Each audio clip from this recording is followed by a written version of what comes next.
Thank you very much. We had a very good meeting. We're talking about a lot of different things. Consumer prices have actually dropped. There's very little inflation. Everybody predicted a lot of inflation, very little inflation. Energy costs are down. Interest rates are probably down. They scatter, but they're probably down. Prescription drug prices are even to down. We're doing very well. It's been amazing. We had a big day yesterday. There'll always be transition difficulty, but we had in history, it was the biggest day in history, the markets. So we're very, very happy with the way the country's running. We're trying to get the world to treat us fairly. This is something that should have been done 25 years ago, and it wasn't. Should have been done 40 years ago, and it wasn't.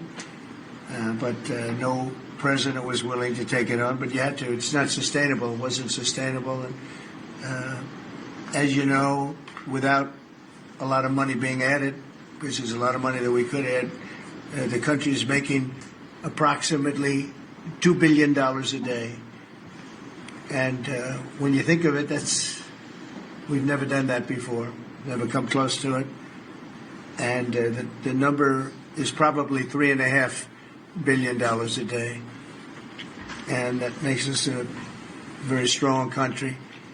But we have Scott here and Howard and some of the people that are working on deals. And the biggest problem they have is they don't have enough time in the day. Everybody wants to come and make a deal. And we're working with a lot of different countries.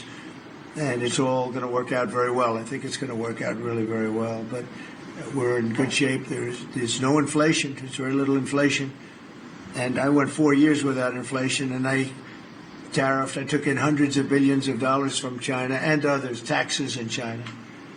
But we took in hundreds of billions of dollars a year from China, and we had no inflation, essentially.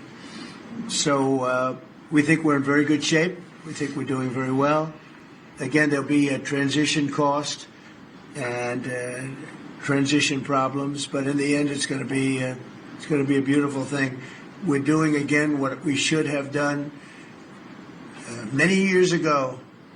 We let it get out of control, and we allowed some countries to get very big and very rich at our expense, and can't let that happen. It's not a sustainable formula.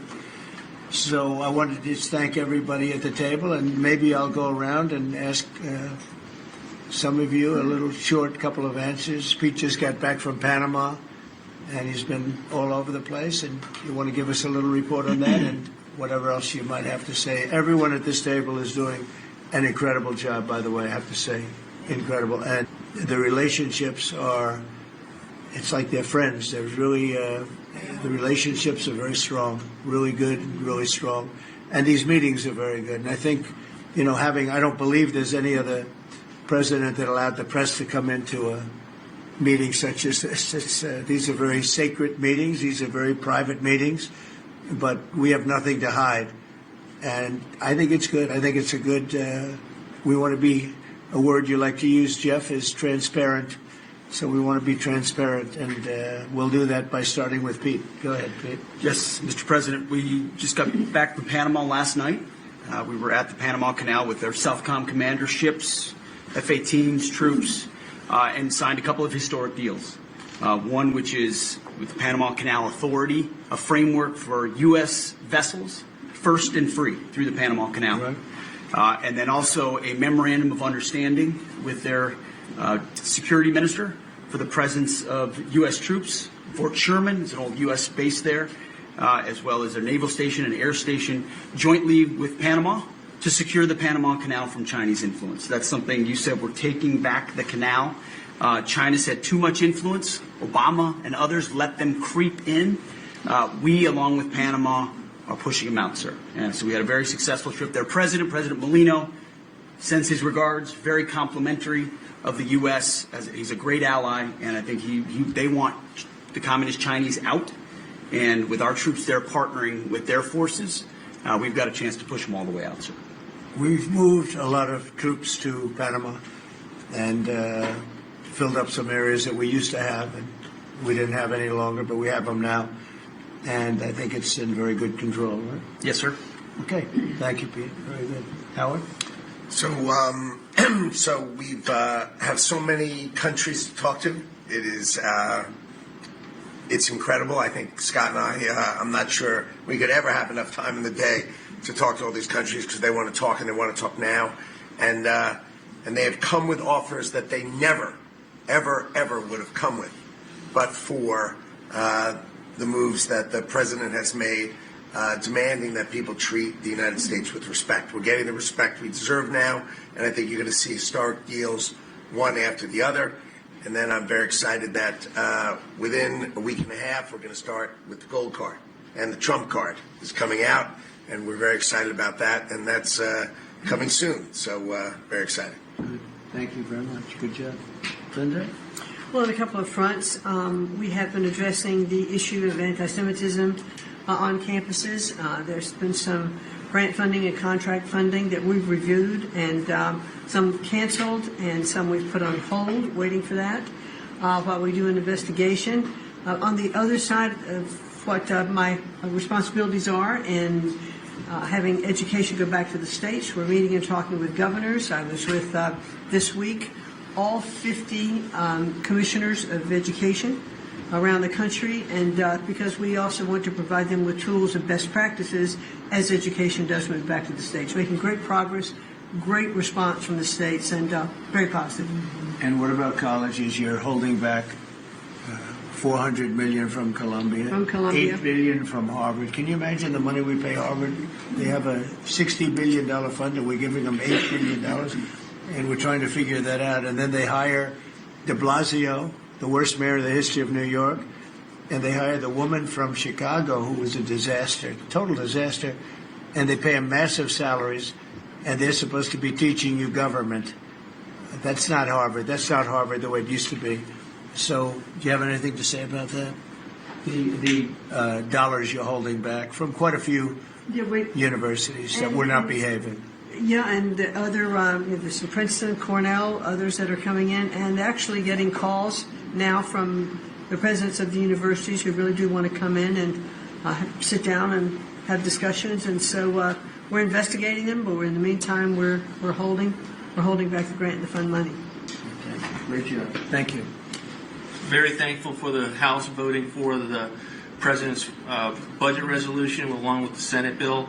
Made a ton of progress this week in working with members to ensure that a desire for flexibility in the Senate was not misconstrued as a desire not to slow and do spending reforms. And so we're very thankful for that.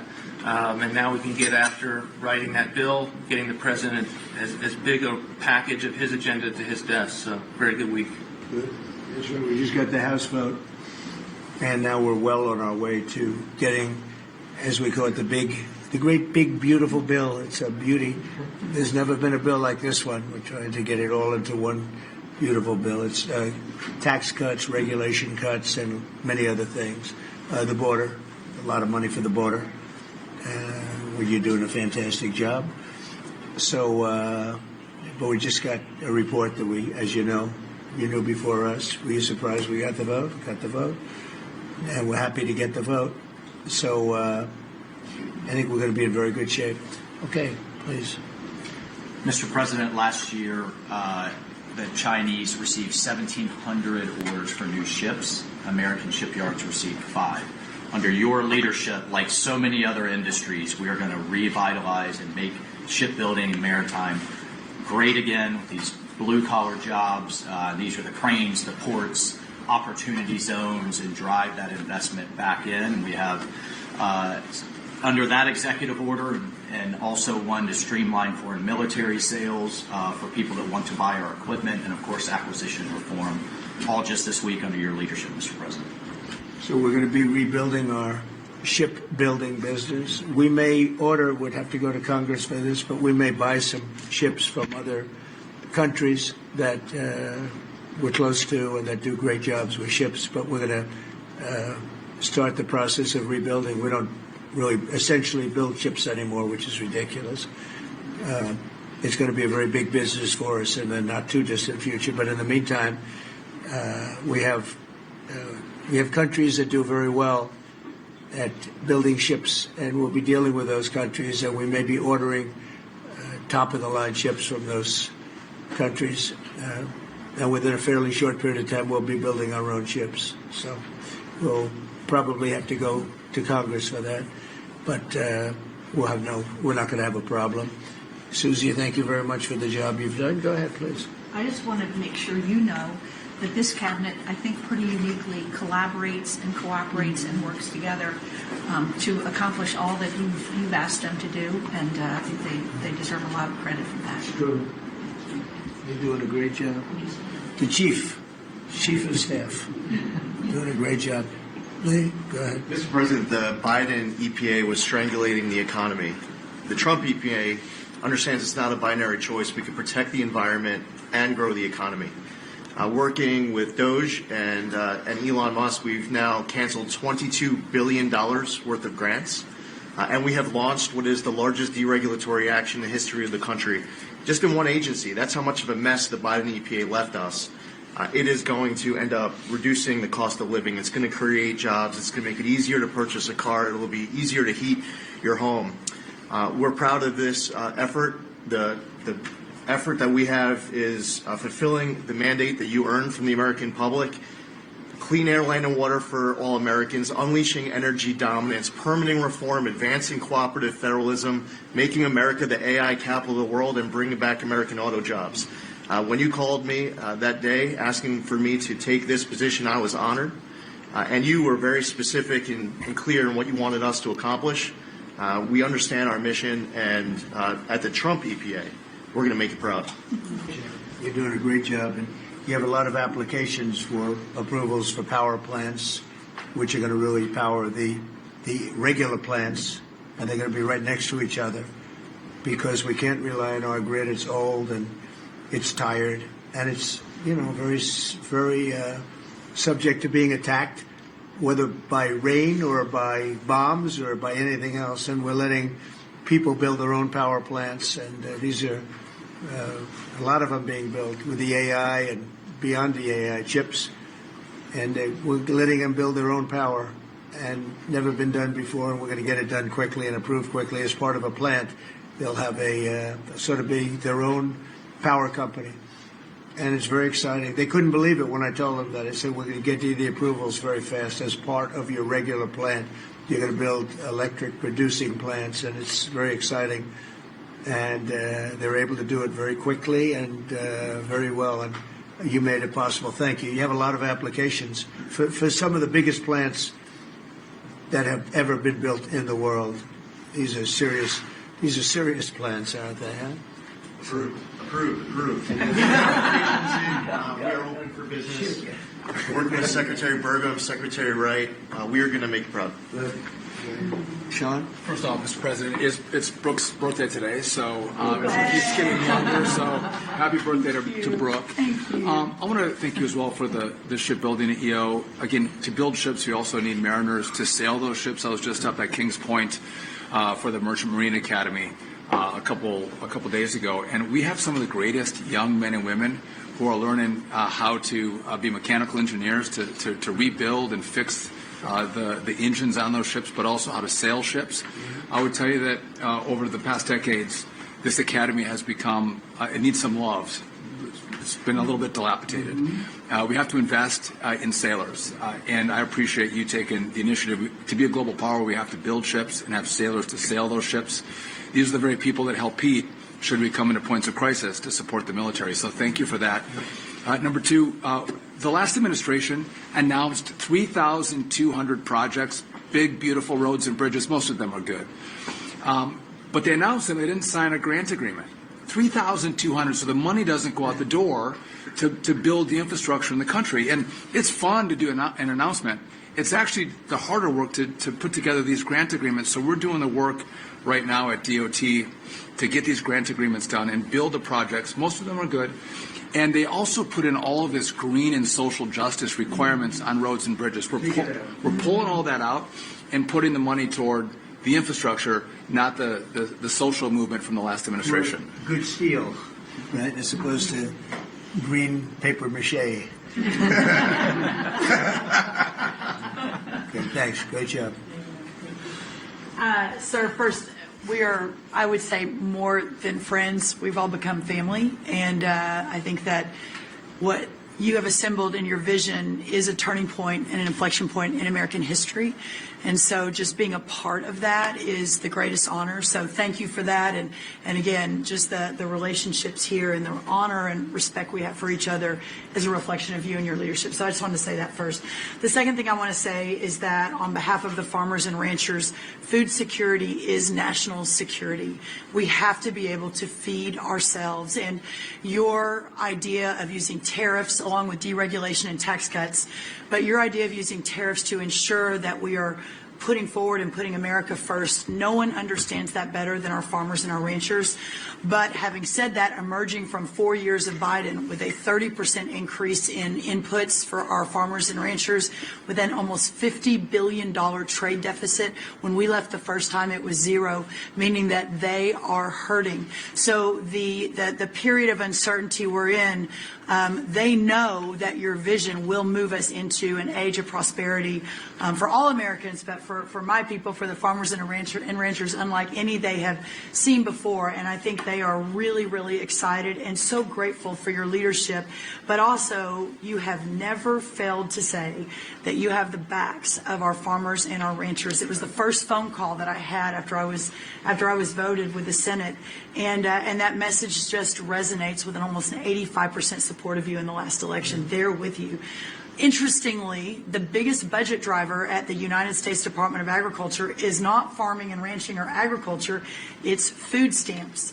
And so as we emerge and embark, Secretary Kennedy and I, on your vision of making America healthy again, a massive part of that is realigning and reworking our food stamp program so that it better serves those who need it.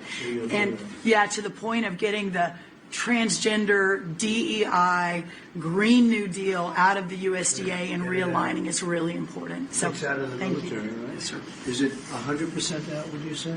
99.9, sir. I'm going to get that last point Get the more out. rest of it. But thank you, sir. We've got a much different military, I will tell you. Thanks very much. Good job. And eggs are down big, right? Yes, Big. yes, sir. Wholesale prices. Retail will come. Easter is the Super Bowl for eggs. So, there may be a little fluctuation, but no, we feel really good about it. Thank you. That's what I hear. Thank you. Thank you.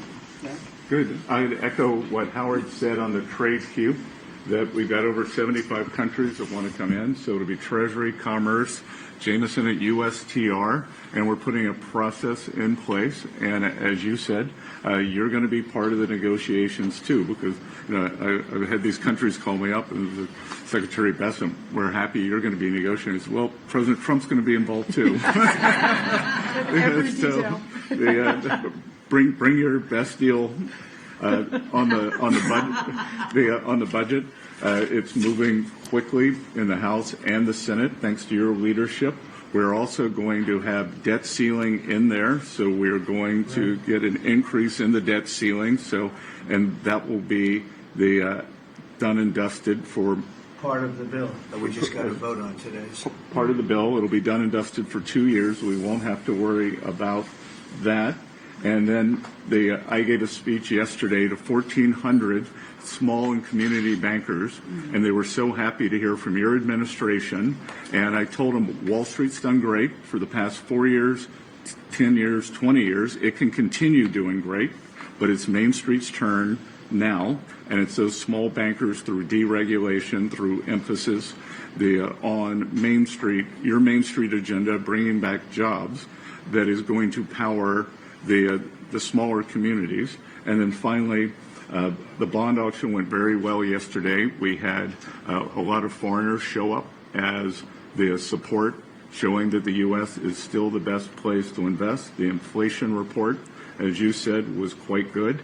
And energy prices are down more than 20% since January 20th. Amazing. That's great. Really good numbers. Great number. Thank you. Pam? President, we've had some great wins in the last few days. That you were overwhelmingly elected by the biggest majority the U.S. Americans want you to be president because of your agenda. And the courts are ruling that you have the authority to determine how the money of this country will be spent. That's what the American citizens wanted, and that's what they're getting. An example of that Friday was the Department of Education, that you can determine how the money will be spent. No more DEI. And that impacts every agency across the board. On the civil side again, NLRB. We had a big win in the Supreme Court there. OPM, a big win there. But also 16,000 workers there. But also on the criminal side, the Alien Enemies Act. We are winning there. And, you know, your directive to me was to keep America safe, and that's what we're doing. Whether it's the alien enemies, all of these gangs, and they are enemies of our country.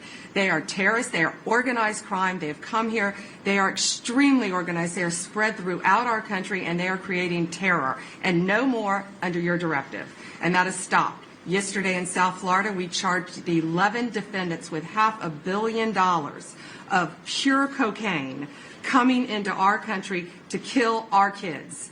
They were caught. They will be prosecuted to the fullest extent of the law. These gang members are going back to where they came, or they're going to an El Salvador prison at your directive. And, you know, you also gave us a directive to prosecute the people who are going after Tesla to the fullest extent of the law, some of the greatest police work I've seen. We've made 4 arrests. There will be no negotiations at your directive. They're all looking at 20 years in prison, and within the next 24 hours, you're going to be seeing another huge arrest on a Tesla dealership, President. And that person will be looking at least 20 years in prison with no negotiations. That's great. That's great. That will stop it. Cold. Domestic terrorism. Thanks. Doing a great job, too. Thank you very much. Mr. President, accountability matters. That's what we're recognizing. With our partners at the Department of Labor for Government Efficiency, just a few weeks ago, we realized there's about $4.4 billion in COVID funds that were not used, that the state coffers were just holding on to. Out of that, we've returned $1.4 billion back to the state treasury, so essentially to the American people, and we'll go back and claw the rest of those billions of dollars back. And on the heels of that, late last night, we're understanding unemployment insurance fraud. That trust needs to be whole for the American people. When we need it for who deserves it. That's not what we're seeing. And the numbers that we saw last night, again, exposed by our partners at DOGE at the Department of Labor. Since 2020, over $400 million of payments have gone out already. And when you hear these numbers, apparently in the United States, we have over almost 25,000 people who are over 115 years old who are collecting $59 million that we have sent out to people. Talk about fraudulent behavior. Mr. President, 28,000 people between 1 and 5 years old have collected fraudulent payments at the tune of $254 million has gone out.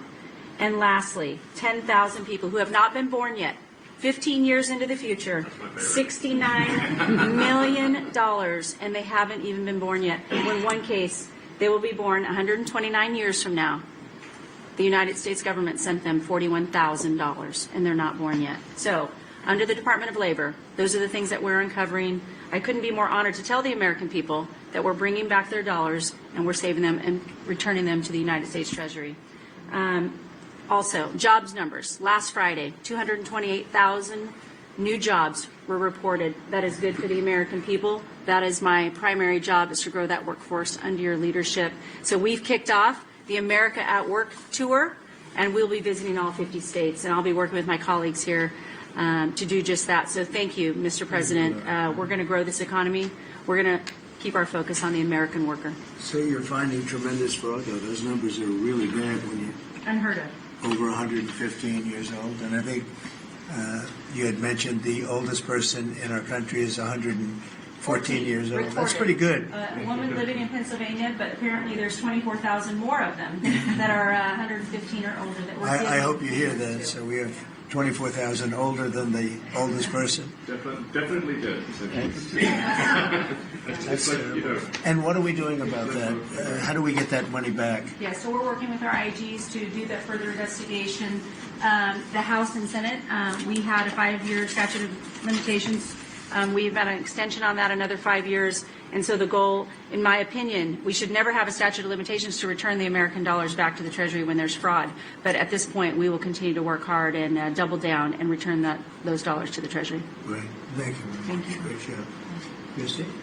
Well, Mr. President, thank you for your leadership at the border. For the second month in a row, you have broken the record in the history of the nation for the lowest number of encounters at the border, which is absolutely remarkable. You have said that America's laws matter and that they'll be enforced, and we're hard at work now to get people to go back home that are here illegally. So the Alien Registration Act has been in place long enough now that those individuals that are here illegally, if they haven't registered, then they can be charged criminally, and they can face fines up to $1,000 a day and face deportation if they don't go home, and they'll never get the chance to come back to America. So we're encouraging people to use the CBP Home app to register, and we're working on the resources and funding to buy them a plane ticket to send them home. I went to El Salvador, Colombia, and Mexico, and those countries and others are thinking about setting up programs to support these individuals when they get back to their countries. So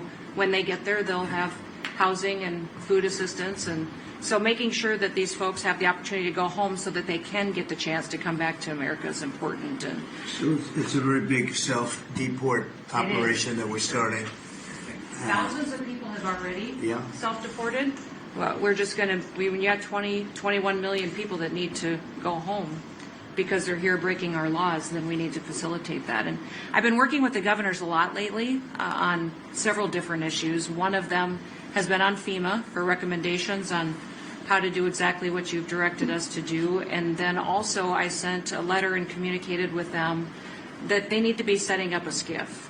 Some of our governors don't have secure facilities to have national security issues. I think one of the jobs Homeland Security has is to give communication down to states, to local cities and communities. And so recommending they get a SCIF, they have secure comms with them at all times or nearby so that they can have national security conversations, and then to have somebody in their office designated that is their communications person. A lot of them have emergency management officers, but they don't necessarily have somebody designated when it comes to a national security issue that we may need to communicate with them on. And I think American people need to know that Real ID will be required to travel on May 7th. So those governors have been notified to communicate that at home. We don't want anybody to get delayed and not be able to travel when they get to an airport. And this will also help us bring integrity back to all of our IDs and how they're used for issuing driver's licenses. And governors know how I feel about making sure their driver's licensing system has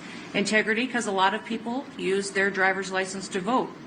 And the backbone of our country and the foundation is election integrity. So we're giving all those directions to our governors and communicating that so they can lead on it as well. And we're going to work with people so that if they go out in a nice way and go back to their country, we're going to work with them right from the beginning on trying to get them back in legally. Is that right? A chance to come back. So it gives you real incentive. Otherwise, they never come back. They'll never be allowed once a certain period of time goes by, which is probably going to be 60 days.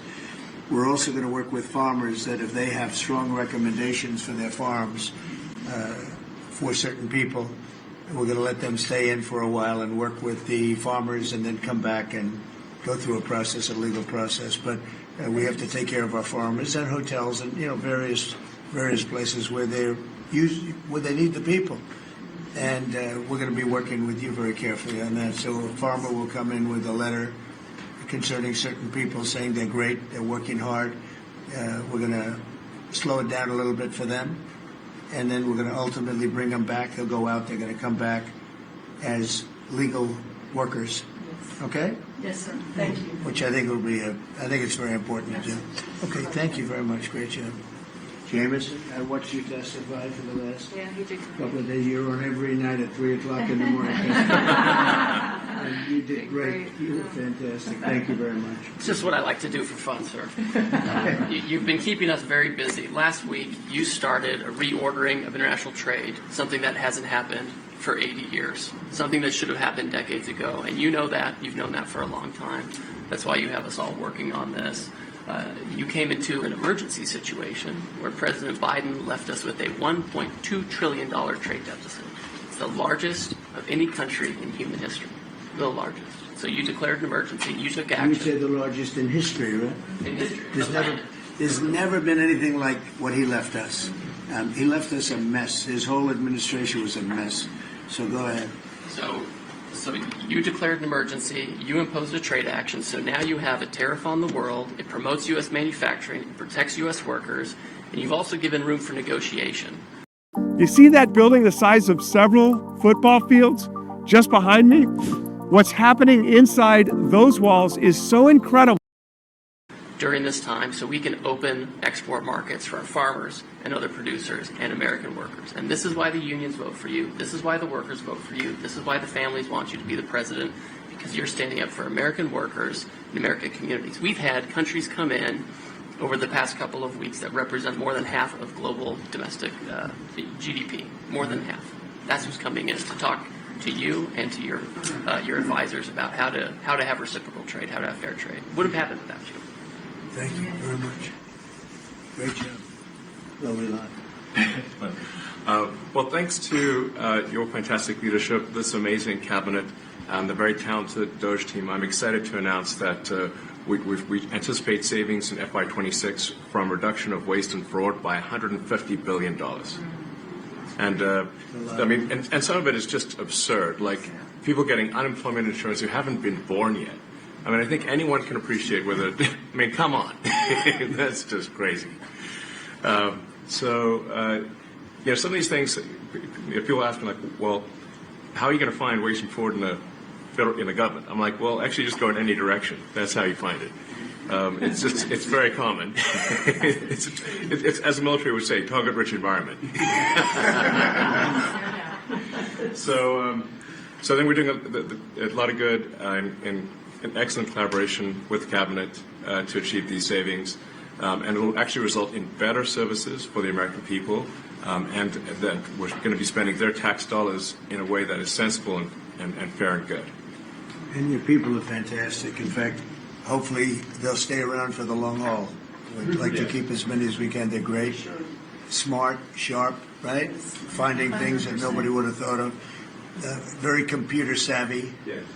We're working with hard to get the Trump Gold Card operational, hopefully in the next week or so. That'll be great. That'll be very exciting. It's Really exciting. That's a pathway to citizenship into the United States. It's a big deal.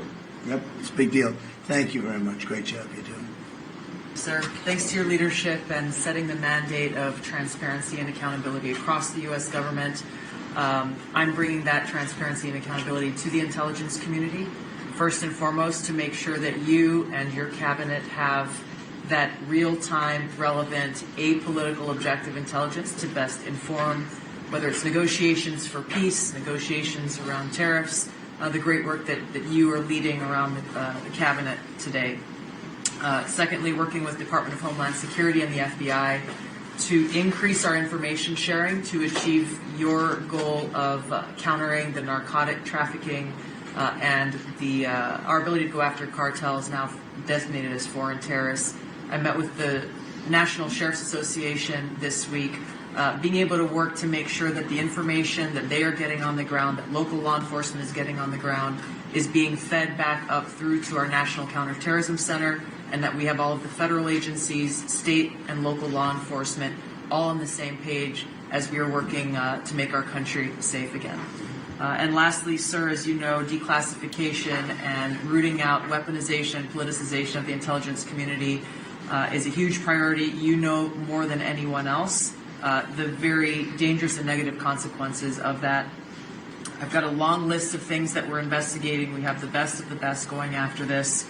Election integrity being one of them. We have evidence of how these electronic voting systems have been vulnerable to hackers for a very long time and vulnerable to exploitation to manipulate the results of the votes being cast, which further drives forward your mandate to bring about paper ballots across the country so that voters can have faith in the integrity of our elections. And lastly, we've been scanning. I've had over 100 people working around the clock to scan the paper around RFK, Senator Robert F. Kennedy's assassination, as well as Martin Luther King Jr.'s assassination. These have been sitting in boxes in storage for decades. They have never been scanned or seen before. We'll have those ready to release here within the next few days. That's great. Bobby, how do you feel about that? That's hitting close to home, isn't it? Huh? When you think, I'm thinking about Bobby when that statement's made. We're very grateful to you, Mr. President. And you'll let Bobby see some of this because, it's very personal stuff. But it's time. I've asked him, and his response is, put it out. The world needs to know the truth. And his uncle that's been out, and anything that hasn't been out, they can go to your offices and see, right? Everything that we have within our possession, it's either online or it's physically at the National Archives and Records Agency. We also have hunters going out, Mr. President, and looking in the storage lockers at FBI and CIA and other agencies, specifically to find if there is anything else that has not been reported. We're actively going out and trying to search out the truth. Good. Yeah, we want to get it all out. Yes. 100%. Good. Thank you very much. Good job, guys. Mr. President, on behalf of America's manufacturers, I want to thank you for standing up to the Chinese Communist Party and fighting for our main streets, for our workers, and for those that make things in America. I'm out on a Made in America manufacturing tour, and as I go across the country, people are grateful to have a president who's not just fighting on the tariffs fronts, but to get inflation down, to create jobs. After Biden destroyed 110,000 manufacturing jobs in just his last year, you've already brought back thousands and thousands of manufacturing jobs. So the American worker is grateful. Main Street is grateful for you. And at the agency level, we're making sure that manufacturers have access to the capital they need, but we can't do that if we're not fighting fraud. So we've modified our loan applications to have citizenship verification, to make sure we have birth dates, common sense principles around lending that the Biden administration had waived. They waived $450 million of fees in 1 year. We're restoring that for the American taxpayer. And the American taxpayer, as tax day approaches, April 15th, they need to know that this cabinet, this administration, and thank you Elon Musk and Doge for fighting for the American taxpayer to make sure that their hard-earned dollars are well spent, that they have a return on investment for this country, and that we're fighting for them just as you are every single day. So thank you, Mr. President. Thank you very much. Mr. President, we are working at HHS to advance your agenda to make America healthy again. I'm working with Lee Zeldin to reassess the fluoride rules based upon the August release by the National Toxicity Program of new science that shows a direct inverse correlation between exposure to fluoride and IQ loss, particularly in children. Lee and I were in Utah this week, to announce that Utah became the first state in the country to ban supplemental fluoride. I'm working with Brooke on and governors now in 24 states who are advancing MAHA legislation to get soda pops off of the food stamp program, off the SNAP program. We've launched Operation Stork Speed to get the bad chemicals out of baby formula. We're working with governors across the country to get good food into the school lunch programs and to get rid of food chemical dyes and other bad chemicals that are in our food. We've shown now that this directly affects academic performance, violence in the schools, and mental health, as well as physical health. Working with governors across the country to get cell-to-cell or bell-to-bell legislation to restrict the use of cell phones in schools, which again dramatically impacts academic performance. Today we announced a dramatic reduction in animal testing at NIH and FDA. We're going to switch over to AI, which we've now found is much more precise in identifying the impacts of toxics in various products. We're working with Elon, who's done an incredible job to eliminate the redundancies and to streamline operations at all the health agencies and to recalibrate our trajectory to your agenda of making America healthy again. And finally, on the CDC has done an amazing job at getting the measles outbreak under control. We have about 680 cases now in 22 states, compared to the same outbreak in Europe, which is 127,000 cases and 37 deaths. Our numbers in this country have now plateaued. And I want to thank CDC for that. And we're trying to refocus the press. We've had 3 measles deaths in this country over 20 years. And we're trying to refocus the press to get them to pay attention to the chronic disease epidemic as you've asked us to. We have now 38% of American youth are pre-diabetic. This was unknown 30 years ago. Every child that becomes diabetic, there should be a headline about them. We have 100 million adults who are pre-diabetic or diabetic.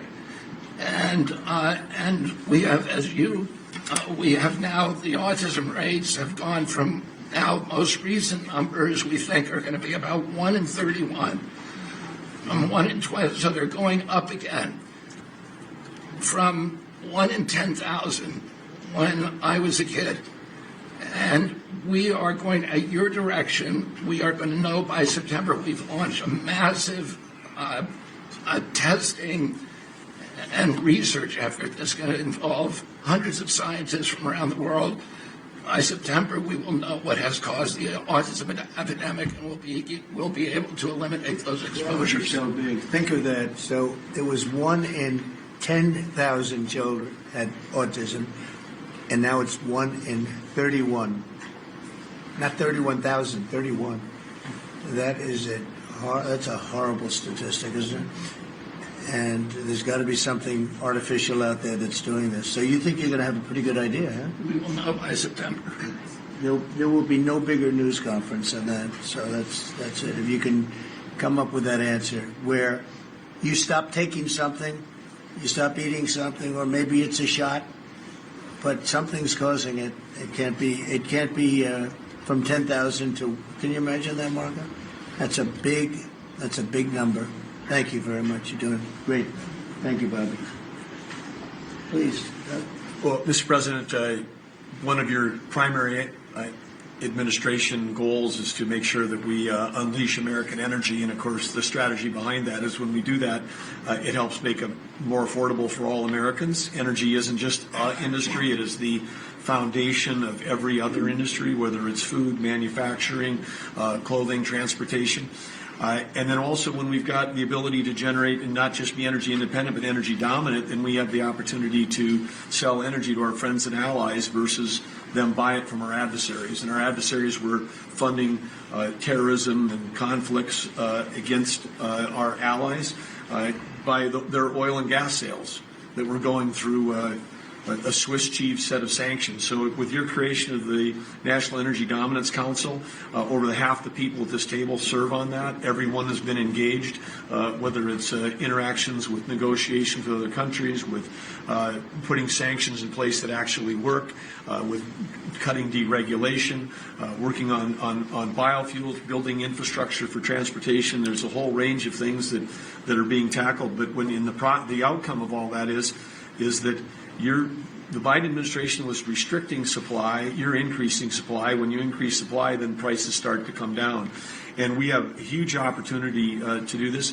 Just in interior alone, there's 500 million acres of surface, 700 million acres of subsurface, and 2.5 billion acres of offshore. And the Biden administration was trying to restrict this so that you couldn't get a timber lease, you couldn't cut a tree, you couldn't graze a cow, you couldn't develop oil and gas minerals, and you couldn't develop the critical minerals we need for our technology, for our defense industries, and to be able to help us win the AI arms race against China. So we're opening up this, and with your executive orders and your work, we've on Tuesday, historic day, you ended the war on beautiful clean coal, which has been going on since Obama took office. China gets 60% of their electricity from coal. They're opening up they've opened up 94 gigawatts of coal in the last year as part of this AI arms race. 94 gigawatts, that's enough for 94 Denvers. To be able to 1 gigawatt per metro area like that, it's unheard of. So we have an opportunity under your leadership to come back. The Gulf of America had its first offshore lease sale, which is scheduled for later this year. But that was the industry loved that because we're now the Gulf of America is now open for business again, and there's as much as 7 billion barrels of oil accessible now. They've increased the upside of what they think that is. On the coal front, the estimate is the financial value of the coal in America is $8 trillion. That was an asset on the balance sheet that we've now being put back on again. And of course, in Alaska, with your separate executive orders to unleash Alaska energy between ANWR, the North Slope, the Strategic Petroleum Reserve Alaska, all of those we've reversed Biden decision. Those are all open for business again, and all of this is leading to the investment coming to America. The smart money is coming to the U.S. That's why we've got trillions of dollars of investment that are showing up at the door because they know if they're going to do manufacturing here, there's going to be energy to power their plants. And so again, thank you for your leadership and thank you for everything you're doing. Very good. Thank you. Marco. Well, Mr. President, one of the most important things I believe you'll achieve in your presidency is reordering the world in a proper way. For 31 years, more than 31 years now, multiple administrations have allowed the Chinese to deindustrialize this country, to take away jobs and factories and the pillars of our national strength. And what you're doing now, I think, is a great service to our country, but ultimately to the world. And I want to congratulate you and your team that's working on that because it has extraordinary geopolitical implications, as you see, from all these other countries that are now coming here and wanting to join something that actually makes it's crazy to allow these. I mean, basically, we lived in a world where Chinese companies can do whatever they want in America, but our companies cannot do anything over there unless they allow it, and even then they steal our stuff and reverse engineer it. So just reordering all of that has dramatic implications on peace and security of the world. So we thank you. An important meeting, thanks to you, is going to happen on Saturday for the first time in a long time. There'll be direct talks between Ambassador Woodcock and a top-level leader in Iran. We hope that'll lead to peace. You've been very clear what Iran is never going to have is a nuclear weapon, and I think that's what led to this meeting, and we'll wait for him to come back from it, and we're hopeful about that. I would also say that we are receiving, and I think the Department of Homeland Security can confirm this, historic cooperation from countries all over the world. Number one, in taking back their citizens. Every country in the world has to take back people that are illegally in another country, and we have countries that refuse to do it or will kind of ignore our calls. All of them are doing it. The ones that are not are paying a price. And we've also found cooperation in other countries that are willing to take some of these people, some very dangerous criminals. I know the president of El Salvador will be here next week, has really been a good friend of the United States in that regard. These are some of the worst people you'll ever encounter, and Pam knows this, and Christy knows this from the work they're doing. And one last point I want to make, Mr. President, and again, it's under your leadership, it's actually under your executive order. If you come to this country as a student, we expect you to go to class and study and get a degree. If you come here to vandalize a library, take over a campus, and do all kinds of crazy things, we're going to get rid of these people, and we're going to continue to do it. So when we identify lunatics like these, we take away their student visa. No one's entitled to a student visa. The press covers student visas like there's some sort of birthright. No, a student visa is like me inviting you into my home. If you come into my home and put all kinds of crap on my couch, I'm going to kick you out of my house. And so, that's what we're doing with our country, thanks to the president. And last but not least, very important development this week, but both Pam and I are very excited. The finest higher education institution in the United States, University of Florida, is also now the national champions in basketball, and we hope you'll host them here soon, Mr. President. Go Gators. They're coming. Good for the SEC. They're coming. Congratulations. Well, thank you very much. You're really doing a great job. We appreciate it. Any question? Mr. President, can you give us a reaction to today's stock market drop and also give us a sense of the next steps with China? Well, I haven't seen it because I've been here for 2.5 hours, so I'll be seeing it. I think Scott went out. Scott, you want to have a statement on that? Sure. Look, the up 2, down 1 is not a bad ratio, or up 10, down 5. And I think as we have talked about, as we go through the queue and settle with these countries who are going to bring us their best offers, we will end up in a place of great certainty over the next 90 days on tariffs. But we had very good inflation numbers today. Oil's down. We had a successful bond market. So I don't see anything unusual today. And next steps for China, sir? Well, we'll see what happens with China. We would love to be able to work a deal. They've really taken advantage of our country for a long period of time. They've ripped us off beyond nobody. How people stood for it, sitting in my position, is not even believable. And we're talking about many presidents, not just a couple. But they did, and all we're doing is putting it back in shape. We're resetting the table. And I'm sure that we'll be able to get along very well. I have great respect for President Xi. He's been, in a true sense, he's been a friend of mine for a long period of time. And I think that we'll end up working out something that's very good for both countries. I look forward to it. Mr. President, China retaliated today by reducing the number of American films that can be shown there. What's your reaction to them now targeting cultural exports from the United States? I think I've heard of worse things.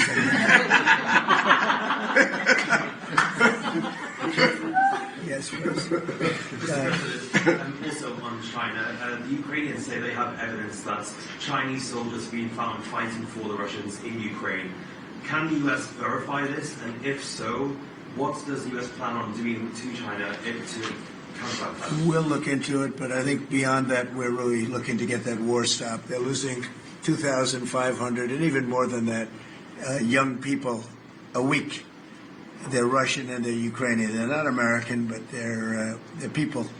And we're seeing if we can get it stopped. And I think we're making progress. I appreciate the ballerina who was released. It was at the request of a very good friend of all of ours, actually. Dana White called me and he said it's the friend or the relationship of one of the fighters for UFC or one of the fighters.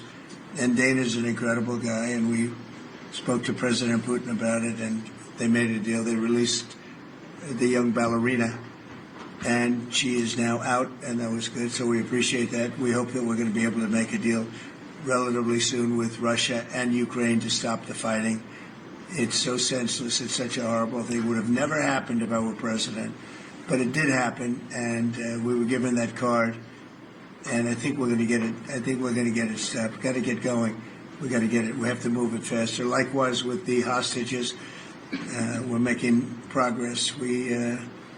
There's 59 hostages, but only 24 of them are living, and that's the way it's been presented to me by the mothers of some of the dead, mothers and fathers of some of the dead hostages, and they want the bodies of their baby, as they say, their baby, their young boys. They want them back as much as if they were alive. It's amazing because when I met the hostages 2 weeks ago here, I couldn't believe what they had to go through, by the way. But when I met them, they said, yeah, there's 59, but 24 are living.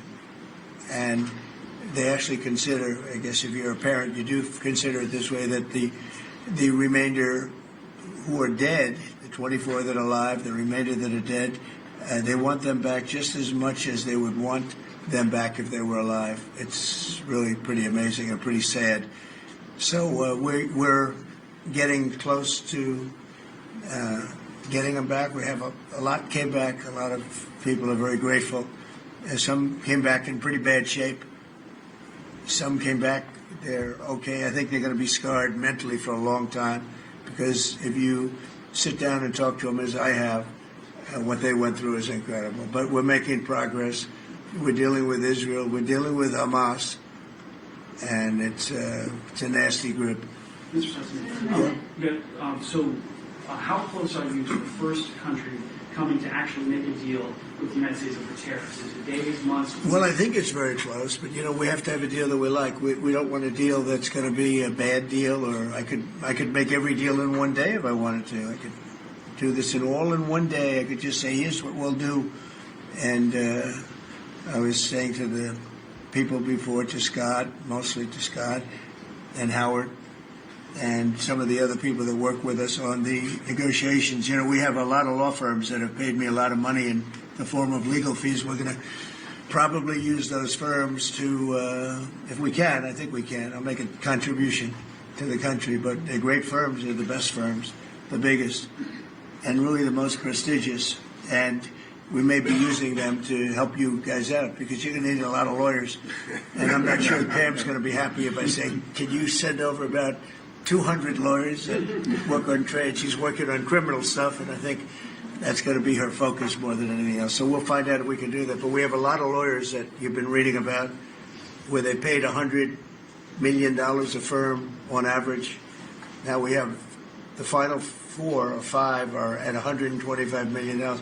So I have a lot of legal fees I could give to you people, and we might as well use them. Hopefully I won't need that many legal fees or that much. I may.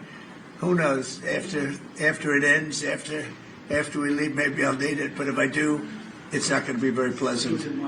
So I think we're going to try to use these very prestigious firms to help us out with the trade, because we have a lot of countries. But we want to make deals that are proper for the United States, not just we can make deals easily. We want to make them proper. Mr. President, if you aren't able to reach the deals that you want to see at the end of the 90 days, will you put those higher tariffs in place, or will you extend? Well, that's what would happen. I mean, if we can't make the deal that we want to make, or we have to make, or that's good for both parties, it's got to be good for both parties. You wouldn't. And then we go back to where we were. You go back to the numbers that you announced last week. I think so. You wouldn't extend the pause. Yeah. We'll have to see what happens at that time. Thank you, Mr. President. You said yesterday you were considering some exceptions for companies. Can you talk about what you're considering, and then also on the reciprocal tariffs that would be substantially lower? Is the same math formula going to be used, or is that tossed out? I'm not considering now for any country or company, but it's possible that I would. But I'm not. We don't have that situation right now. People understand where we are, what we're going to do. But it could happen. It's called flexibility. You have to have certain flexibility. What are you planning on using the money that you're gaining from revenue through the tariffs on? Paying down national debt, reducing taxes, creating good budgets, helping Christie with the border and all of the other things. I built hundreds of miles of wall, as people now understand, 571 miles of border wall in the first administration. But we're going to beef it up, and we're going to add more. And, the numbers are incredible, really. The numbers are what's taken place. We had great numbers, but these numbers are topping my last administration. And Christie and Tom Homan have done an amazing job. But it's an expensive process. This weekend, where they used to have hundreds of thousands of people standing there pouring through the border in Tijuana, Mexico, this weekend they had nobody. You had a man sweeping this massive piece of concrete, which is, the area where they said massive. And I've looked at that during the Biden administration. You couldn't see a piece of that concrete. There were so many people on it. You couldn't, if you had helicopter shots, you couldn't see concrete. Now, this weekend, you had nobody there but a man with a broom sweeping it and cleaning it up. Pretty amazing. Now, it's really an amazing job. But it will be used for that. It'll be used for a lot of things. It'll be used by the Department of Justice for doing a great job. Pam is doing a fantastic job. So it's going to be used for a lot of different things. Mr. President, on the 10% tariff, is that a basement? Is that the It's a floor? baseline.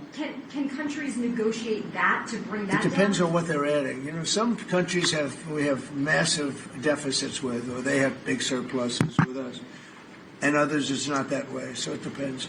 That's why it's really they're all different. Every country is different. Some have certain advantages that others don't have, and certain things. We have some. China has surplus of $1 trillion. I mean, the numbers are crazy.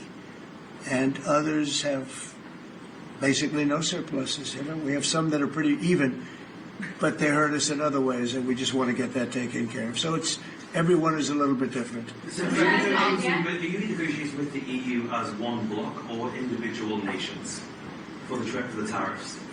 We're looking at it as one bloc. They've been very tough, but they were very smart. They were ready to announce retaliation, and then they heard about what we did with respect to China and others, but China. And they said, you know, we're going to hold back a little bit. They decided to hold back. I thought they were very smart. Look, the EU is very smart, but they really have taken advantage of the United States. They were formed for the purpose of taking advantage of the United States. And I don't blame them, and I don't blame China. I don't blame anybody. I blame the people that were sitting at that desk in that other beautiful Oval Office for allowing it to happen. Many presidents I blame. They should have never allowed it to happen. And I'm doing something that a lot of them wouldn't want to do. But I'm here, I do those things, and we're going to make this country great again. We were taken advantage of by almost everybody. I sat back in the last administration. I would actually read them. I don't have to read them now. I know them so well. I would read some of these documents that were signed, deals, and I said, who would do a deal like this? Who would do it? You've seen it, Elon. Yeah. I'd look at deals where it's so one-sided. Even we have a deal with Japan, and we get along great with Japan, and we had the Prime Minister here. He was fantastic. As you know, Abe was great. Shinzo was great. He was a good friend of mine, unfortunately no longer with us. But we defend them, but they don't have to defend us. I said, that doesn't sound too good. But we have a deal, a defense deal. We pay hundreds of billions of dollars to defend them. But if for any reason, in other words, we pay all the money. They don't pay anything. But if we're ever attacked, they don't have to do a thing to protect us. I said, oh, that sounds like a wonderful deal. So that's just one out of thousands. And I just wonder who did this. And it's people that either hate our country or didn't care, an expression that you use. I think it's really a lot of them didn't care. It's just hard to believe how bad they are. Now, that's a little bit of a defensive deal, but I'm talking about trade deals, the same thing. They're so bad, you would say, how come? And even when I'd renegotiate, like, I'd go to a country, they'd give me everything I asked for. I said, why didn't somebody ask for it, like, originally? They give me everything. I think when they were negotiating, they didn't care, or they didn't ask, or they were shy, or they were very stupid, or they hate our country. Yeah, go ahead, Jeff. You were speaking about Japan. Can you clarify what your vision is for U.S. Steel? You referenced it yesterday. Yeah. There were some questions about what you actually want Sure. to see happen Look, with that. U.S. Steel is going to do very well now because of tariffs, and I don't know why they even need a deal. But the only thing is, U.S. Steel, if you go back 80 or 90 years, that was a behemoth in this. That was our biggest, most. If we were around, we would have been very proud of it. Today, we have different types of companies that are big. Google, it's not the same as U.S. Steel, and I love Google, and I got to like the people that run it. They're very capable people. They didn't like me so much in the first administration, but they like me a lot now. I don't know what happened, but I like them. But I think they would be the first to admit when I envisioned. You look at some of those steel factories from 90 years ago. It was a different kind of a country. But they were miles long. Today you see just empty hulks. Those hulks are going to be filled up very soon because of what I'm doing with tariffs. It was a different kind of a thing. But if I didn't do that in the first term, my first term, if I didn't put tariffs on, we would have, because China and others were dumping steel, billions of dollars of steel. Our steel companies were all closing. We wouldn't have one steel plant open. And now we have a steel industry that's doing very well, but soon it's going to be thriving, really thriving. And those factories are going to be filled up, but more importantly, they're going to build brand new ones. Nucor and so many other companies call me, Nucor being a big steel company. They're building massive new steel plants, and it's great. And likewise, car companies. We have many, many car companies. 3 of them. I'm not looking to hurt Mexico, and I like Mexico. And by the way, I think the new president is a terrific person, a fantastic woman. We've had many conversations. She's a very elegant, just a fantastic person, and she's been very nice, very, very nice. But I'm not looking to hurt them. But we have 3 car plants that were under construction in Mexico. They stopped constructing, and now they're going to build in the United States because of tariffs. See, we should have never let this happen, because whoever it was that was president at the time, we lost 90,000 plants and factories since NAFTA. 90,000. It's not believable. How about that, Laura? You know, you're in that sort of world of factories and Build back plants. manufacturing, construction jobs, and bring those workers back home. That's right. We're going to bring them all back. But think of it, from that period of time, which isn't so long ago, we lost. I said the other day, if you had a map on a big wall like this, and if you had pins, 90,000, I don't know if you'd have enough.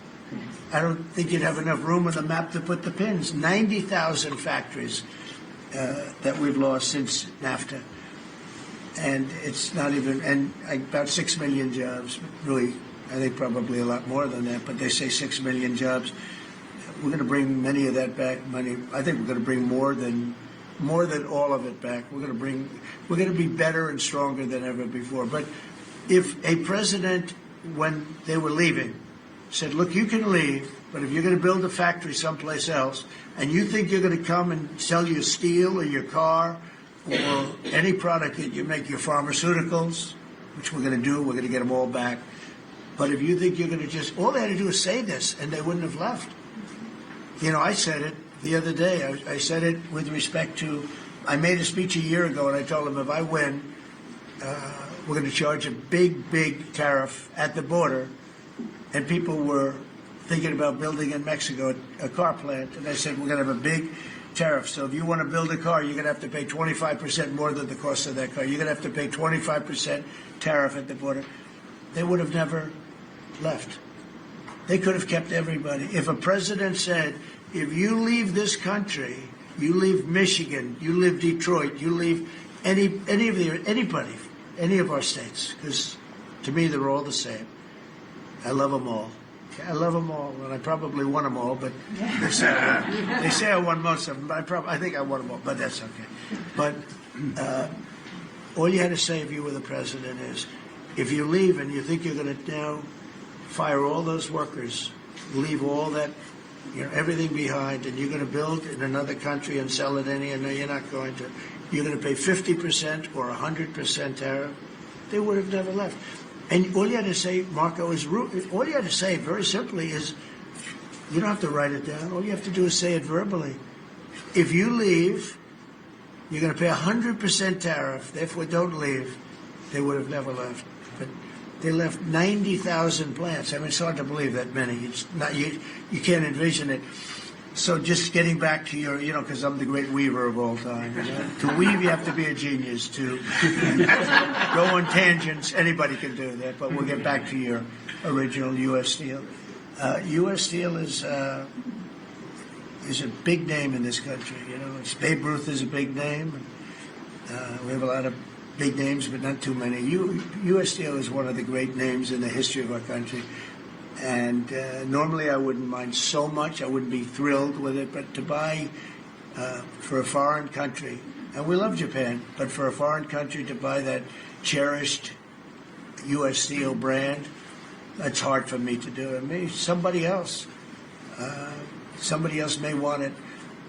The company Nippon that's involved with it is a big, powerful company who do a good job.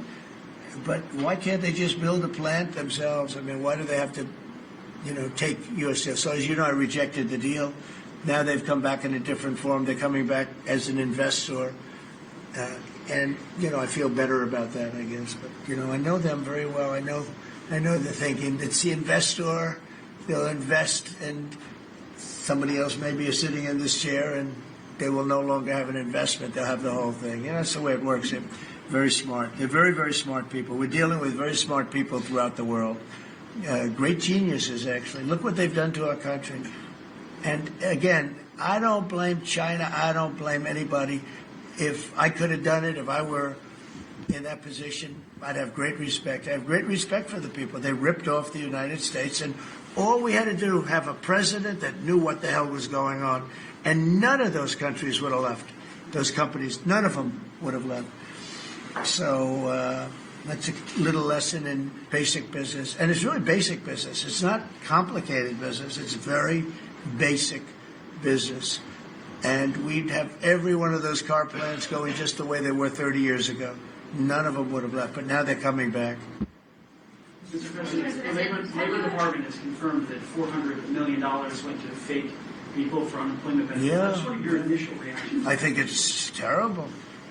I just heard it from Lori, and I appreciate it, and you heard it from Elon's people, right? That's right.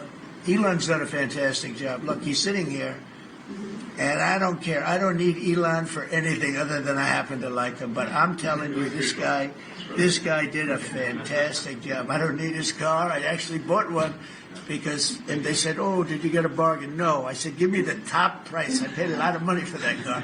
But honestly, he makes a great car. You know what I do with it? I let the people in the office drive around in it. Margot, Natalie, they're all, Chamberlain, they're all driving around the most beautiful car. It's gorgeous. But I did that as a sign of, just a show of support. Numerous people have done that. Just a show of support. Because, he's done a fantastic job, but he hasn't been treated properly. Hasn't been treated properly, yeah. Mr. President, can you talk to us about your communications with China? Has President Xi reached out at all since the terror? Well, I don't want to say who's reached out. I just say that I think it's going to work out, hopefully well. They're very big. It's hard to get over, if you're me, what they've done to our country. They've destroyed our economic base to a large extent. The good news is we're very vibrant, and we're going to get it back fast. We already have. Look, we're making $2 billion a day now, and during Biden, we were losing $3 billion a day. Biden was a disaster. He was the worst president in the history of our country. And, to me, worse than that, because the money you can make if you have the right guy in this position, worse than that was what they did on the border. By allowing the jails of the world, not South America, all over the world, to be opened up so that we take everybody from Africa, Asia, South America, Europe, the bad ones. They opened up their jails and they dumped them in the United States. And now this beautiful young woman who seems to be, boy, she loves what she does, though. I think she loves what she does because she's a patriot. She hates to see it. And Tom and all the people. But for us to spend, hundreds of billions of dollars this is just, I don't know. They either hated the country. Who would do this? Who would want millions of people to pour through an open border? We have no idea who the hell they are. And just walk right through. And half of them, whether you like it or not, you could look at them and you could say, they are not going to help us. These are some rough people. But they'd empty out their jails, and they'd empty out their mental institutions, insane asylums, and they let them into the United States of America. And inflation we can fix, and all of the other things we can fix. We'll get it going. But this is something, it's such a horrible thing, and it's really hard. We have to do deportations. Now we're doing self-deportation. We're coming up with all sorts of ideas. And they must have known it's not going to work out well. And, we want people to come into our country, by the way. We need them badly for the jobs. But we want them to come in legally. They have to come in legally. They have to show that they can love our country. Thank you very much.